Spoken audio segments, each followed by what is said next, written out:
독일의 작가인요 에이리 레마르크가 쓴요 이 서부 전선 이상 없다.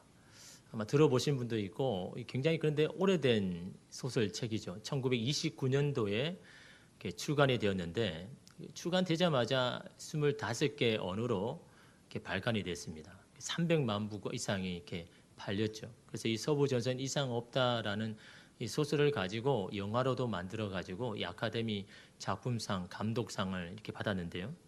이 소설의 내용은 이렇습니다. 독일의 한 작은 도시에 한 고등학교에 세계 제1차 세계 대전이 발발했다. 그래서 나라를 위해서 이 전쟁에 참여해야 된다라는 이야기를 들은 후에 이 파울이라는 이 19세 고등학생이 함께 그부들과 함께 자원하여서 이 군에 입대를 하게 되죠. 그래서 10주간의 군사 기본 훈련을 받고 바로 이 서부 전선에 투입이 되는데 그 중에 이 친구 중에 이 마음이 좀 약한, 심성이 약한 친구가 있습니다. 그런데 여러분 전쟁을 경험하지 못하니까 그냥 마냥 전쟁이 어떤다라고만 생각을 했지 진짜 그 생사가 오고 가는 그 전쟁의 한복판에서 옆에서 많은 전우들이 죽어가는 그 현장에서 이 아이가 그 마음을 지킬 수가 없는 겁니다. 마음을 이렇게 주체할 수가 없는, 너무너무 두려운 공포 가운데 그 전쟁을 한창 싸움을 하고 있는 그 참호에서 뛰쳐나간 겁니다. 그러자 적에게 이 총에 맞고 즉사를 하게 됩니다. 그리고 함께 갔던 그분들도 한 사람 한 사람 이렇게 죽게 되죠. 그런 가운데 이 바울이 이 교회 부근에 있는 전투에서 한 이 젊은 프랑스 병사와 싸우게 되었습니다. 아무 원한이 없지 않습니까? 단지 전쟁이라는 것 때문에 서로를 죽이고 싸워야 되는데 이 젊은 병사를 이 바울이 죽인 거죠. 근데 그 죽은 병사의 이 품속에 그가 간직해왔던 이 가족 사진을 보는 순간 이 전쟁에 대한 회의를 깨달은 겁니다. 오랜만에 전투가 소강 상태가 되고 오래간만에 쉬는데 한 병사가 이 하모니카를 부는데요. 많은 사람 거기에 있는 전장에 있는 그 군인들이 옛날 내가 집에서 고향에서 부모님과 평화롭게 살던 그 평화와 이 자유가 마음속에 막 오는데 그럼에도 불구하고 이 전쟁 가운데 있는 자기 자신을 이렇게 비추면서 그 평화를 너무나 갈망하는 겁니다. 이 바울도 그 어머니와 함께했던 그 시간들이 너무나 이 귀하고 그 시간 한순간을 잊어버리고 수가 없는 겁니다. 그때 이 나비가 그 바울 앞에 막 이렇게 날아가는데 그 나비가 그렇게 부러울 수가 없는 겁니다. 마음껏 날아다니는 그 나비를 보면서 나도 저런 자유, 나도 저런 평안이 내게 있으면 얼마나 좋을까라는 그 생각에 이 나비에게 접근하려고 일어서서 이렇게 손을 대는 그 순간에 이 저격병에게 이 총을 맞고 죽게 되는 거죠. 그 일이 있고 난 후에 그 전선의 사령부는 본국에 전문을 보냈습니다. 서부 전선 이상 없다라는 이 전문을 보내는데 여러분 꽃 같은 이 4명의 여러분 고등학생이 죽은 그 전쟁의 현장이 여러분 이상이 없을 리가 없지 않습니까?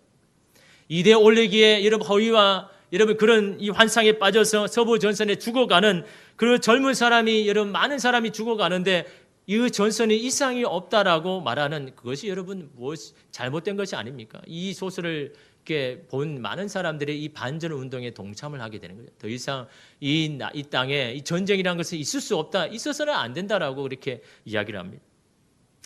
여러분 이것이 현대 사회의 이런 특징 아닙니까? 우리의 삶의 자리에도 이런 전쟁과 같은 삭막함이 있음에도 불구하고 아무 이상이 없다라고 여기는 이런 그런 사람들이 많지 않습니까? 바로 옆 이웃도 모르게 고독사하고 있는 그런 일이 빈번하게 일어남에도 불구하고 내가 사는 현장, 내가 사는 삶에는 별 어려움이 없다, 아무 이상이 없다라고 여러분 그렇게 여기는 것이 여러분 이 땅을 살아가는 이 사회의 모습이 아닙니까? 오늘 말씀에는요 그런 삭막한 곳에 따뜻한 마음을 가진 섬김의 그 마음을 가진 여러분 이 사람들로 만들어지는 이야기, 그것을 어루만지는 녹이는 그런 이야기입니다. 대단하지 않는 일이라고 말할 수 있지만 그렇다고 누구나 할 수 있는 일이 아닙니다. 이런 이야기들이 많을수록 우리 이 세상은 더 행복하고 여러분 살만해진다라는 거죠. 오늘 말씀 이렇게 시작합니다. 1절에 보니까 수일 후에 예수께서 다시 가버나움에 들어가시니 집에 계시다는 소문이 들린지라. 다시 가버나움에 들어가셨다는 것은요, 예수께서 처음이 아니다라는 거죠. 이미 가버나움에 가셨고 이번에는 재방인 겁니다. 재방문을 한 거죠. 여러분, 그 마가복음 1장 21절에 보면 가버나움에 처음 갔을 때를 이야기합니다. 그들이 가버나움에 들어가니라. 예수께서 곧 안식일에 회당에 들어가 가르치매. 그 가버나움에 처음으로 가신 예수님은 회당을 먼저 찾아가서 거기에서 말씀을 선포하는데, 그 말씀을 들은 사람들이 이 놀라운 말씀에 감동하는 겁니다. 또한 그곳에서 귀신을 쫓아내고 병자를 치유하는 것을 보면서 하나님의 나라를 거기 있는 사람들이 다 경험했거든요. 그렇게 하신 예수님이 다시 이곳 가버나움에 온 겁니다. 그러니 어떻겠습니까? 그 자리에 참석하지 못한 사람, 소식만 들었던 그 사람들이 지금 예수님 앞에 막 모여드는 겁니다. 그때의 상황을요, 2절에 이렇게 기록합니다. 많은 사람이 모여서 문 앞까지도 들어설 자리가 없게 되었는데 인산이례를 이루었다라는 거죠. 더 가까이 주님 뵙기 위해서 많은 사람들이 발 디딤털 없이 그곳에 모였다라는 겁니다. 여러분, 우리가 예상할 수 있는 게 뭡니까? 사람들이 이름 그렇게 모였습니다. 조금만 더 예수님 앞에 가려고 하고 있습니다. 아마 거기에 자리 쟁탈전이 있지 않았을까요? 조금이라도 먼저 예수님께 손을 대게 하기 위하여서, 치유의 기적을 받기 위하여서, 예수님을 통해서 자신의 문제를 해결함 받기 위하여서 아마 치열한 경쟁이 있었을 것입니다. 여러분, 거기에 뭐 매너가 있겠습니까? 당신 먼저 가세요. 당신 먼저 은혜 받으세요. 당신 먼저 문제 해결을 받으세요. 거기에 여러분 모인 사람들이 그런 매너와 양보를 가지고 거기 있었겠습니까? 그 자리를 놓치지 않으려고, 그 자리를 빼앗기지 않으려고 아마 몸부림을 치고 있었을 것입니다. 거기에는 남이 보이지 않는 거죠. 자신만이 보이는 겁니다. 여러분, 거기에 예수님이 계셔도 삭막할 수밖에 없는 겁니다. 예수님께서 그렇게 말씀을 선포하는 그 자리에서도 자신의 문제만을 가지고 있는 그곳에서는요, 여러분, 하나님의 사랑과 은혜가 흘러갈 수가 없는 겁니다. 아무리 좋은 계획을 여러분 가지고 있어도 그것이 자신만을 위한 일이 있을 때는요, 여러분, 그것은 삭막한 곳이 되어버리는 겁니다. 인간의 본성이 나타날 수밖에 없지 않습니까? 양보와 배려가 아닌 경쟁과 이기주의, 개인주의, 남에 대한 무관심이 나타날 수밖에 없지 않습니까? 여러분, 옛날에 유명한 기도원이나요, 부흥회 가면 앞에 자리를 앉으려고 여러분 자리 쟁탈하지 않습니까? 요즘 뭐 그런 게 없잖아요. 뒤에 앉으려고 막 자리 쟁탈을 하죠. 여러분, 옛날에는요, 앞자리에 앉으려고 난리 납니다. 그래서 어떻게 합니까? 방송을 미리 갖다 놓고요, 자리를 차지하죠. 그것도 부족해서 아예 짐을, 가방을 그냥 이렇게 올려놓는 사람도 있습니다. 또 어떤 사람은요, 슬그머니 앞에 가서는 그 자리인을 뒤로 딱 밀고는 자기 방석을 앞에 놓는 그런 사람도 있습니다. 여러분, 다 거기 모인 사람이 자기 문제 해결하려고 여러분 있지 않습니까? 아무리 여러분 유명한 부흥회나 기도원이나 예배를 드려도 여러분 자기의 문제만을 갇혀 있는 사람, 그곳에 여러분 하나님의 은혜와 사랑이 흘러가겠습니까? 자기 문제만 해결하고 하는 그곳에 양보와 배려가 있겠습니까? 여러분, 배려라는 것은요, 나보다 남이 먼저 보일 때 그게 여러분 양보가 있을 수 있는 겁니다. 내가 먼저 보이면 양보 못하는 거죠. 여러분, 그 뉴스에 보니까요, 이 블루보틀인가 그 해외 유명한 이 커피 전문점이 1호점이 이 서울에 생겨가지고 5시간 막 줄을 서가지고 기다리는 사람. 이러면 거기 있는 사람에게 제가 지금 사정이 좀 급하니까요, 좀 자리 한번 양보해 주시겠습니까? 이런 말하면 비켜줄 사람이 있습니까? 막 도끼눈을 떠가지고 내가 지금 몇 시간을 기다렸는데 말이야 하면 그렇게 안 하겠습니까? 여러분, 오늘 예수님이 앞에 모인 사람들이 지금 그런 상황인 겁니다. 내 자리를 내놓지 못하는 겁니다. 내가 어떻게 이 자리를 지켰는데 그런 이름이 경쟁과 치열함이 여러분 이곳 가운데 있지 않습니까? 오늘 말씀의 현장도 마찬가지입니다. 모든 사람이 치열한 경쟁을 벌이고 그때 그곳에 5명이 나타난 겁니다. 4사람은 침상에 모서리를 잡고 있고 한 친구는 그 침상에 누워 있죠. 그 친구는 중풍병자를 걸렸습니다. 자기의 힘으로는 한 발자국도 내딜 수 없는 그 사람이 여러분 침상에 누워져 있는 겁니다. 그를 데리고 예수님께 간다는 것은 이게 쉬운 게 아니지 않습니까? 차가 있는 것도 아니고 직접 손으로 들고 그 친구를 메고 가야 됩니다. 속도를 낼 수가 없습니다. 많은 사람들이 막 자기 문제로 뛰어갈 때 자기들은 그 친구를 끙끙 앓면서 여러분 걸어가지 않겠습니까?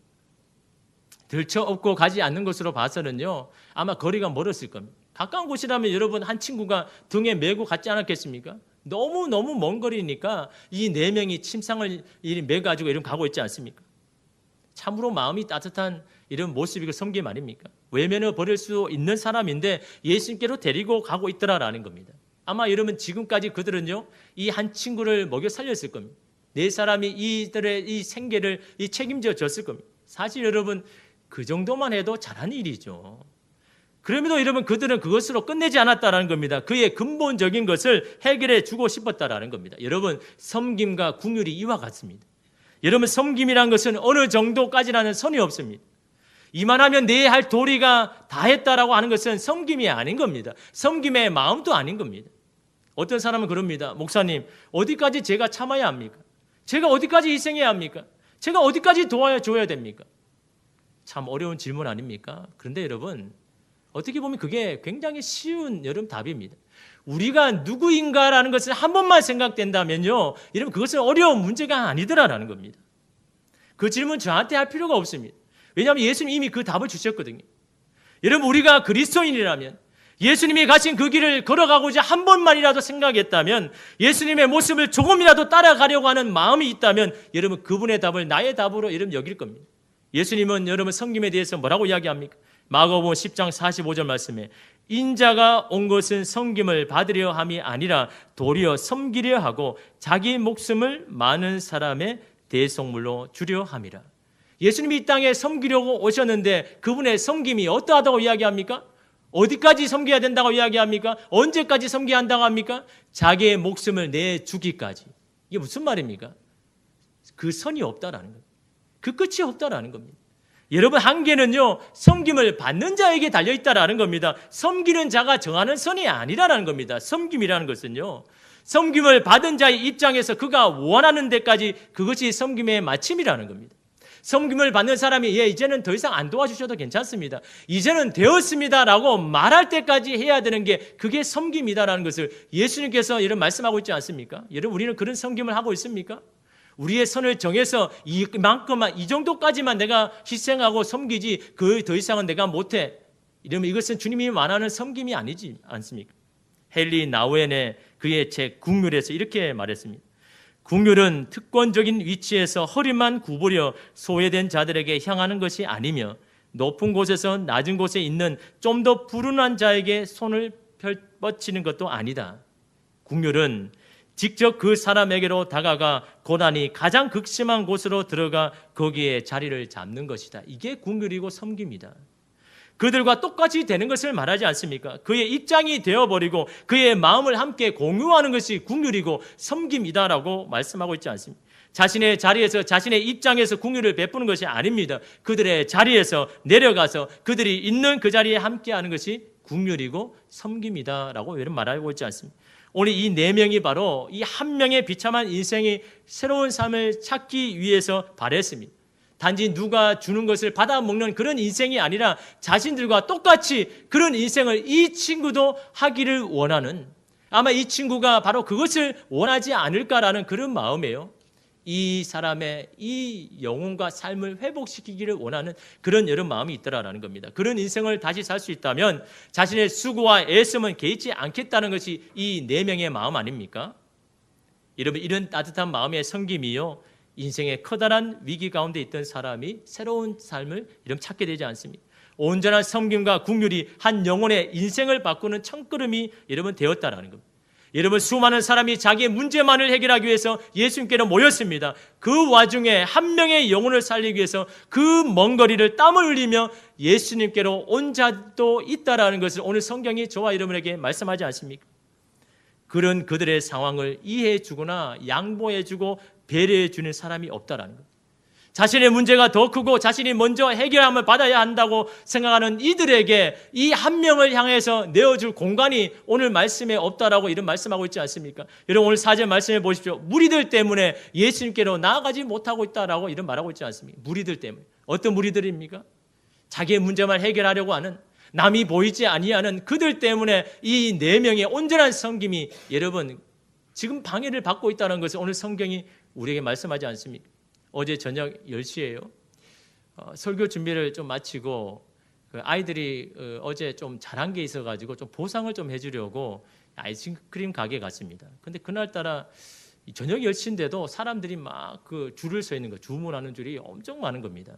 그래도 아이에게 뭔가를 좀 해줘야 되겠다 싶어가지고 한 15분을 이렇게 기다렸습니다. 그래서 제 앞에 한 사람은 이제 주문을 하면 이제 제 차례인데 제가 이게 다른데 좀 이렇게 쳐다보고 있는데 갑자기 제 앞에 없는 친구들이 3명 있는 겁니다. 중학생 여자 학생들인데 막 웃으면서 막 이야기하는데 그 한 명은요 뭔가 좀 마음이 그 양심이 그런지 야 우리 순서 맞아? 막 이러는 겁니다. 그래서 제 앞에 있는 친구가요 그렇게 안 생겼는데 아, 당연하지 하면서 아무렇지 않게 이게 주문하려고 막 이렇게 서 있는 겁니다. 아 그럴 때 제 마음이 참 어렵더라고요. 아 나 지금 15분 20분 기다렸는데 지금 저녁 지금 10시 넘어가 빨리 가서 좀 쉬어야 되는데 그래서 얘들에게 지금 교육적인 차원으로 이야기를 해줘야 되나? 야 지금 안 보이니? 이 어른들은 뭐 바보니? 20분 동안 지금 기다리고 있는데 야 너 뭐 이렇게 할 수 있니?라고 말해주고 싶은 마음이 막 여기까지 찼는데요. 제가 좀 전에 이 설교를 준비하고 왔잖아요. 이 섬김에 대해서 지금 그 준비하고 와 있는데 말하려고 하니까 그런 겁니다. 그때 이게 그렇구나. 참 이 사람의 이 기득권을 내놓기가 이렇게 힘들구나. 이 20분이 그 뭔데? 20분 기다렸는 그 자리가 뭔데?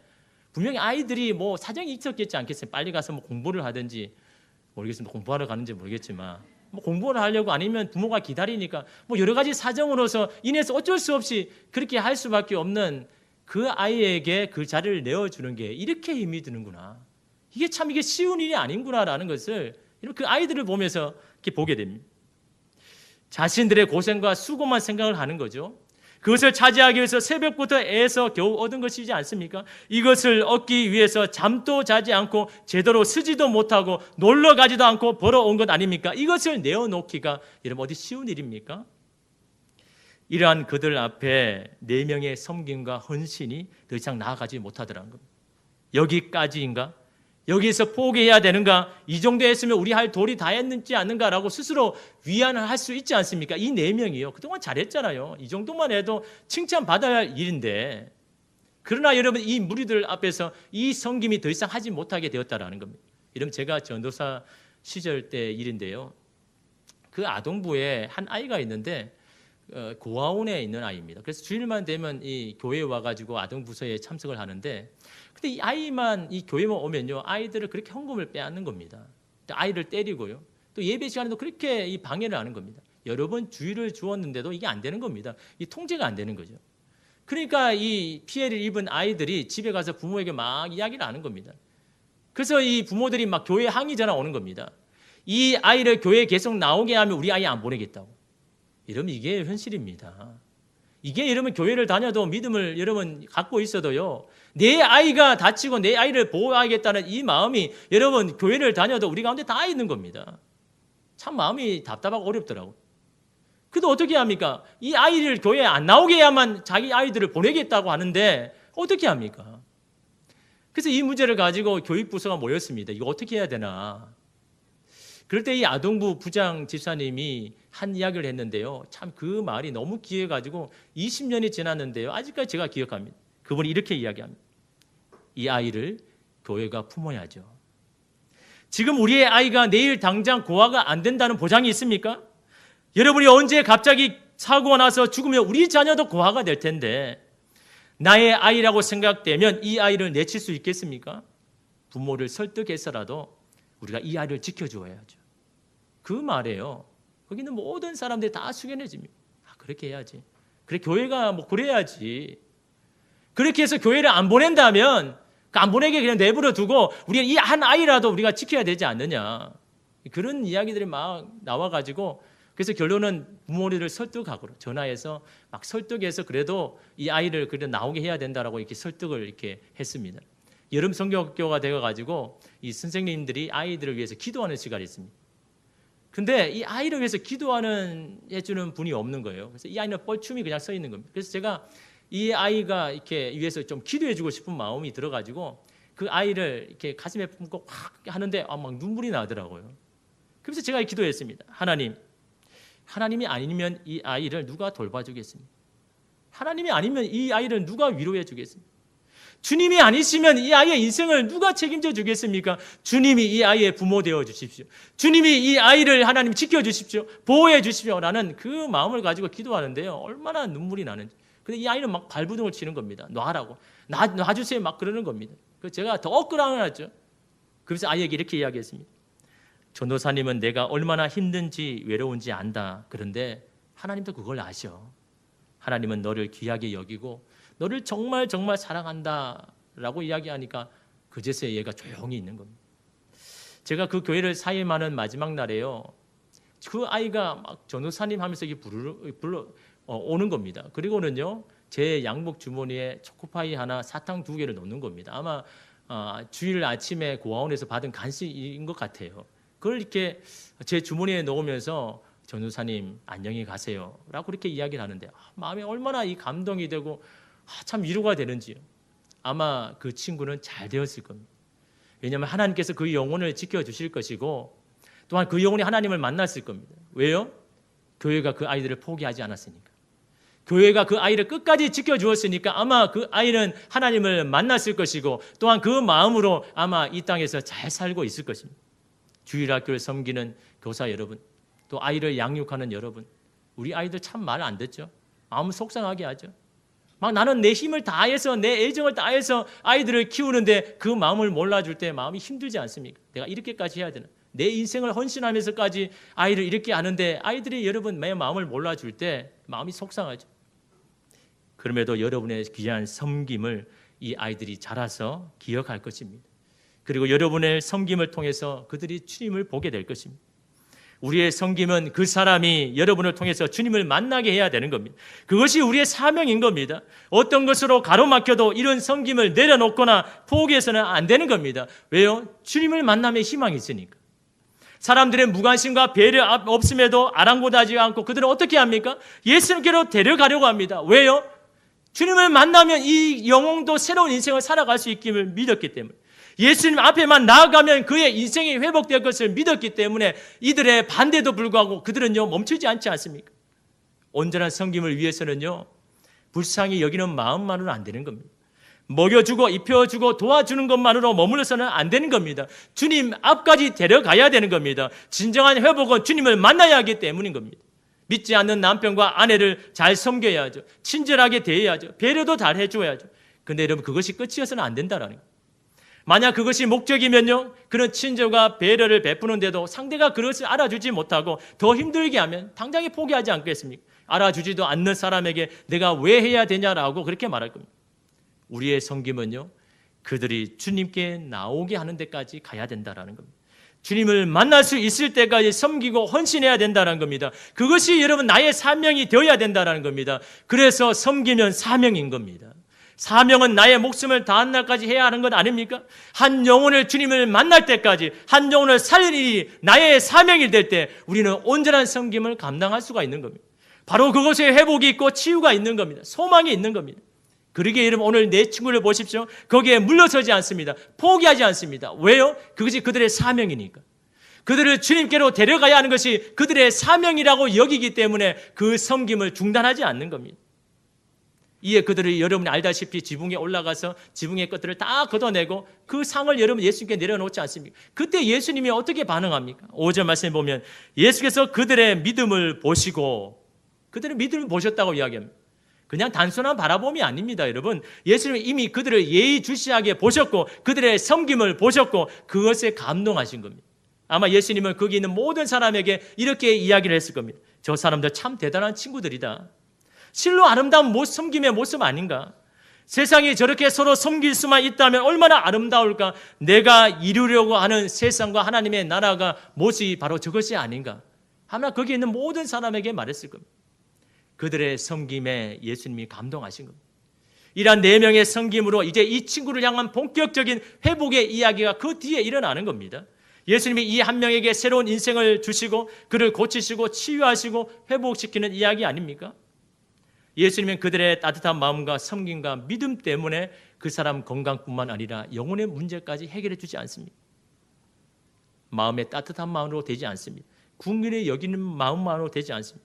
그곳에 우리의 인생을 아름답게 하시는 예수님이 계셔야 진정한 회복이 있고 여러분 구원이 거기 가운데 있는 줄 믿습니다. 주님은요 지금도 저와 여러분의 온전한 섬김과 사명을 다하는 곳에 계십니다. 그런 우리들을 보시고 그곳에 회복과 생명을 베푸실 것입니다. 지금 우리의 삶의 자리는 참으로 힘들죠. 전쟁과 같습니다. 앞에 이야기처럼 서부 전선과 같습니다. 누군가를 밟고 일어서야 되고 내가 살기 위해서 저 사람을 뛰어넘어야 하는 그런 삶의 험난한 꼴짜기 가운데 있습니다. 그러나 그런 험난한 꼴짜기라도 평화와 사랑이 임해야 되고 회복이 일어나는 것으로 만들어야 할 사명이 바로 주님의 몸된 교회에 있고 그 교회를 섬기는 오늘 우리에게 있는 줄 믿습니다. 바로 이 섬김이 나의 사명이 되어야 되는 겁니다. 그 사명을 다하는 날 때까지 여러분 그 섬김을 다해야죠. 우리들의 섬김을 통하여서 얼어붙은 우리의 일터와 가정과 세상이 따뜻해질 때까지, 녹아질 때까지 우리의 섬김을 다할 때 저와 여러분을 통하여서 하나님의 놀라운 회복의 역사, 구원의 역사가 일어나는 줄 믿습니다. 여러분의 섬김으로 그 길을 열어주는 저와 여러분 되기를 간절히 소망합니다. 기도하겠습니다.